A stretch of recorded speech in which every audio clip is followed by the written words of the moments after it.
It's something to look at. A headline. It's in the Wall Street Journal. I'm going to read it for you. Making discrimination okay again. The losers in a 2020 California referendum are back again with a sneaker version. Okay.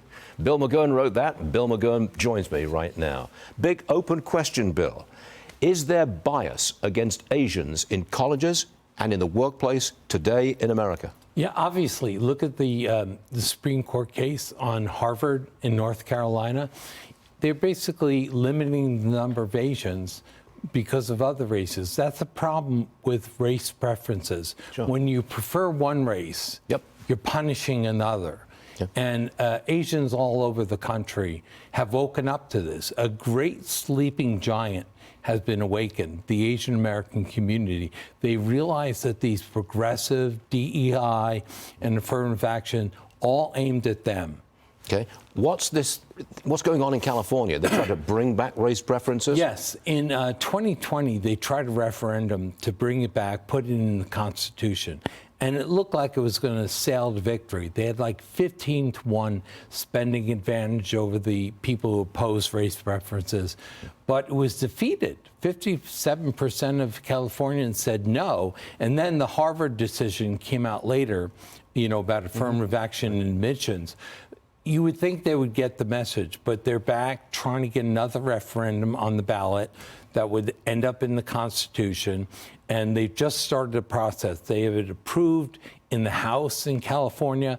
It now needs the Senate and then goes to a referendum. So our side, the people that think it should be merit and not race that decides these things, they're mobilizing now. They hope to kill it early and not let it go all the way to a ballot. You said that the Asian American community had been mobilizing, they'd woken up a sleeping giant.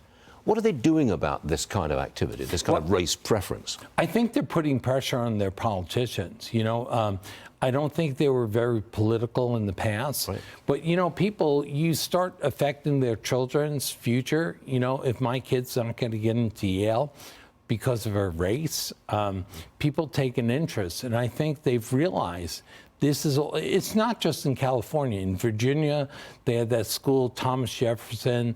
They put in a new plan to reduce the number of Asians. So they see it all over the place.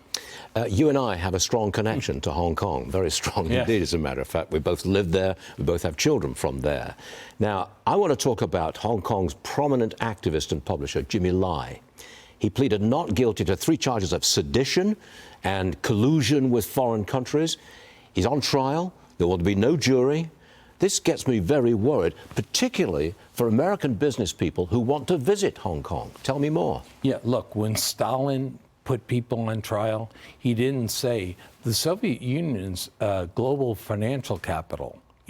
We all knew what the Soviet Union was. In Hong Kong, I think they're making a police state. They're prosecuting all sorts of people. The message with Jimmy Lai is twofold. One is they accuse him of being mastermind behind the protests in 2019, as though Hong Kong people didn't want to be free and couldn't find the idea on their own.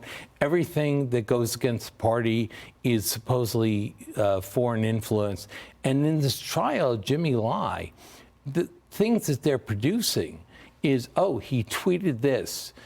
He followed this person on Twitter. He did a radio address. He wrote an op-ed in the Journal or the Times. That's a threat to national security. That's committing journalism, what we do.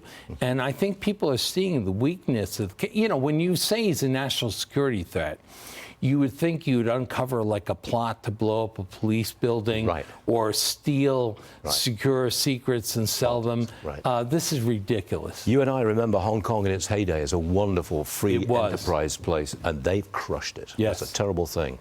Bill, thanks for joining us. Thanks, Stuart. Appreciate it always. Thank you.